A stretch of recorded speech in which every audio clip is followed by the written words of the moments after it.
Everyone, I am Reema और मैंने बहुत सारे प्री मेंस और इंटरव्यूज दिए हैं और मेरे हमेशा कट ऑफ से हमेशा 10 से 20 मार्क्स ऊपर रहे हैं, एटलीस्ट प्रीलिम्स में तो रहे ही हैं। तो ये वीडियो काफ़ी इंपॉर्टेंट होने वाला है। इसमें मैं हर सेक्शन को काफ़ी इन डेप्थ बताऊंगी कि मैं कैसे प्रिपेयर करती थी और कैसे मैं अपने मार्क्स मैक्सिमाइज करती थी। तो ये वीडियो आप लोग 2x पे देखिएगा, थोड़ा सा लंबा है पर ये बहुत हेल्पफुल है। तो सबसे पहले बात करते हैं हम इंग्लिश की। इंग्लिश में मेरे स्कोर्स हमेशा ऐसे रहे हैं कि क्लेरिकल में तो वो 28, 27, हमेशा 25 प्लस ही रहे हैं। पीओ में भी वो हमेशा 20 की ही लाइन में रहे हैं, 23, 24, 22, 25 ऐसे आते ही थे। अब बहुत इंपॉर्टेंट रहता है इंग्लिश में ये ध्यान रखना कि आपका हाथ खुला नहीं होना चाहिए। जब मैं कहती हूँ हाथ खुला नहीं होना चाहिए, इसका मतलब है कि आप जब रीड करते हैं आपको लगता है हमें तो ये आता है, पर अगर आप थोड़े भी अनश्योर हैं तो उसे मत मार्क करिए। बहुत ज्यादा चांसेस होते हैं कि आप वो गलत कर दे और जो आपको मिल रहा है वो भी आप खो देते हैं। ठीक है, इंग्लिश में मैंने बच्चों के देखे हैं अटेम्प्ट कि अरे 30 में से 27 करके आ रहे हैं बट मार्क्स 18 आ रहे हैं। तो ये बहुत ही खराब स्कोर है। और अगर आपको ऐसी आदत पड़ जाएगी कि आपका हाथ इतना ओपन है कि आप ऐसे रैंडमली कुछ भी तुक्का मार के आ रहे हैं, तो यही हैबिट आपकी मेंस में भी रहेगी। हो सकता है प्रीलिम्स दूसरे सब्जेक्ट्स की बदौलत निकाल भी रहे ले, बट मेंस ऐसा होता है कि जिसमें स्पेशली पीओ का मेंस तो ऐसा आता है कि जिसमें इंग्लिश की बहुत वैल्यू है। तो हाथ थोड़ा संभाल के। अब अगर मैं बात करूँ ग्रामर की, तो ग्रामर के लिए मैंने सोर्स के नाम पे सिर्फ एक मैम थी यूट्यूब पे, नीतू मैम करके नाम है उनका। वो एसएससी सीजीएल वालों को पढ़ाती है, बैंकिंग टीचर पता नहीं है या नहीं है वो। तो उनकी मैं ग्रामर की वीडियोस रूल्स वाली नहीं देखती थी, मैं देखती थी जिसमें वो सेंटेंस एरर पढ़ा रही हैं, मतलब वो बच्चों से सवाल पूछ रही हैं और मैं पॉज करती थी उनका क्वेश्चन, मैं खुद कोशिश करती थी फिगर आउट करने की कि उसका आंसर क्या है। उसके बाद मैं प्ले करके देखती थी कि उनका क्या आंसर है और वो वहीं के वहीं सिखा देती थी कि अगर गलत आंसर है तो वहीं के वहीं आप सीख लो।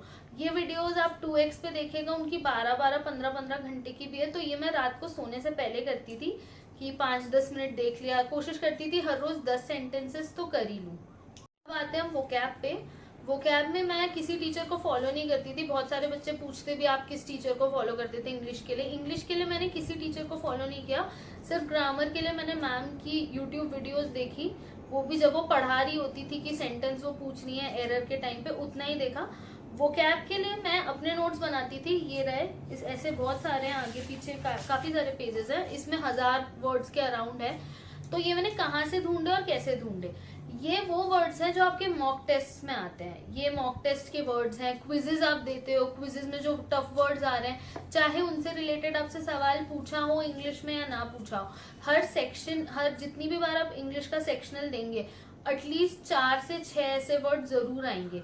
और अभी भी पेपर में 2 महीने हैं, आप इतने सेक्शनल दे दीजिए कि अगर 6 वर्ड सब रोज भी आ रहे हैं तो आपके आराम से 400 वर्ड्स तो हो ही जाएंगे। और वो कैब के लिए आप इतना करेंगे तो इनफ है। एक डायरी रखिए अपने साथ जिसमें इंपॉर्टेंट चीजें नोट करिए।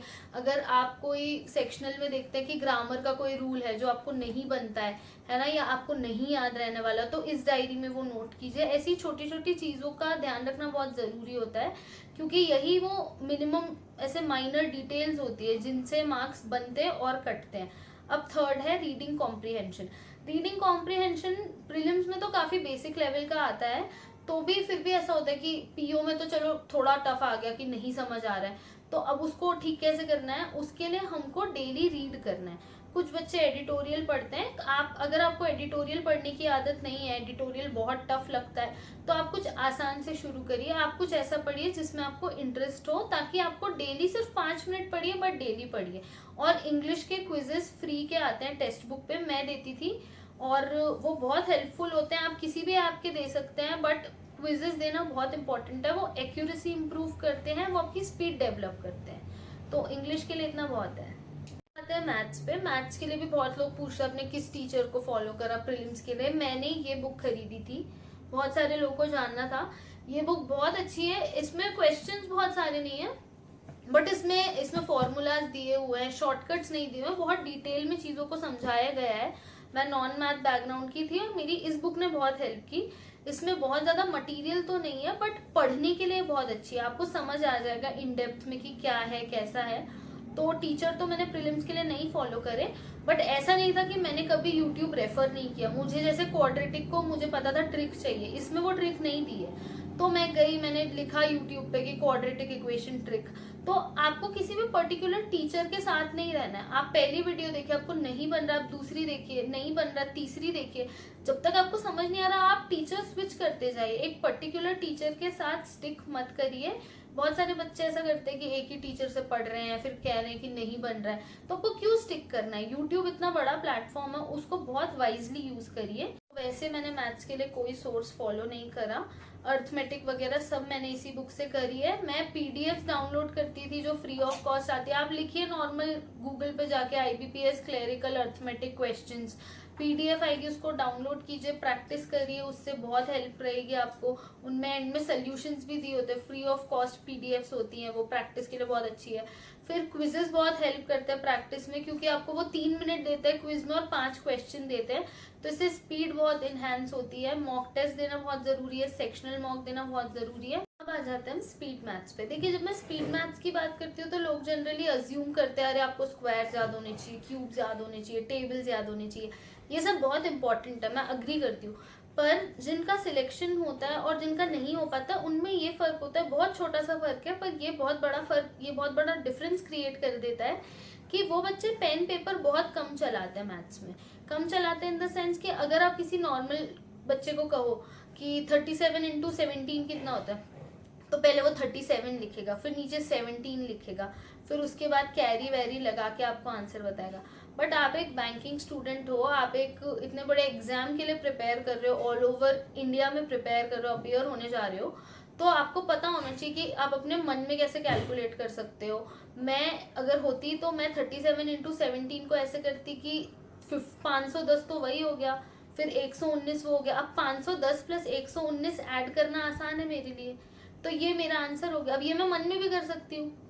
तो ऐसी छोटी छोटी चीजें आपको करनी होती है। आपको कभी भी हर चीज के लिए पेन पेपर नहीं उठाना है। आप जितना पेन पेपर उठाएंगे स्पेशली मैथ्स में छोटी छोटी कैलकुलेशंस के लिए, उतना आपका टाइम वेस्ट होगा, उतना आप खुद को डिले करेंगे, उतना आपकी स्पीड कम होगी। और ये प्रीलिम्स तो स्पेशली स्पीड बेस्ड है, प्रीलिम्स बहुत ज्यादा स्पीड पर चलता है। 20 मिनट में आपको 35 क्वेश्चन करने हैं और बच्चे करके आते हैं, इम्पॉसिबल नहीं है। अगर वो कर सकते हैं तो आप भी कर सकते हैं। स्पीड मैथ्स के लिए आपको खाली इतना करना है कि आप अगर टहल रहे हैं, सोने जा रहे हैं, सोने से पहले सुबह उठ के 10 मिनट खाना खा रहे हैं, मन में खाली प्लस माइनस मल्टीप्लीकेशन डिवीजन यही करना है आपको, और कुछ भी नहीं करना है। स्क्वायर्स वगैरह आपने याद करा है, वो सब तो होता ही है इम्पोर्टेंट, बट आप ये एक एडिशन करके देखिए, बहुत इजी रहेगा। डीआई में भी इसकी हेल्प पड़ेगी, अर्थमेटिक में भी पड़ेगी, और मेंस में भी आपको बहुत काम आएगा। अब आ जाते हैं हम डीआई पे। डीआई में देखिए, हम सब ने वो हर वो चीज है जो अर्थमेटिक में पढ़ी है, रेशियो है, प्रोपोर्शन है, परसेंटेज है ना, यही सारी चीज है। फिर भी डीआई में स्लो है हम, क्योंकि बहुत ज्यादा प्रैक्टिस नहीं की है। डीआई को आप डेली करिए, अभी प्रीलिम्स आने में ज्यादा टाइम नहीं है, 1 महीना ही है, 1 डेढ़ महीना, तो आप अभी प्रीलिम्स में अपना पूरा एनर्जी डाल दीजिए। मैं डेली क्विजेस देती थी, डेली मैथ्स, इंग्लिश और रीजनिंग, मैं तीनों सब्जेक्ट के क्विजेस देती थी। क्विजेस बहुत फैसिलिटेटिंग नेचर के होते हैं, क्योंकि वो आपको कोई भी क्वेश्चन दे देंगे। वो कभी आपको क्लेरिकल लेवल का दे देंगे, कभी वो आपको पीओ लेवल का दे देंगे, कभी वो आपको एसबीआई पीओ का दे देंगे, कभी आरआरबी पीओ का।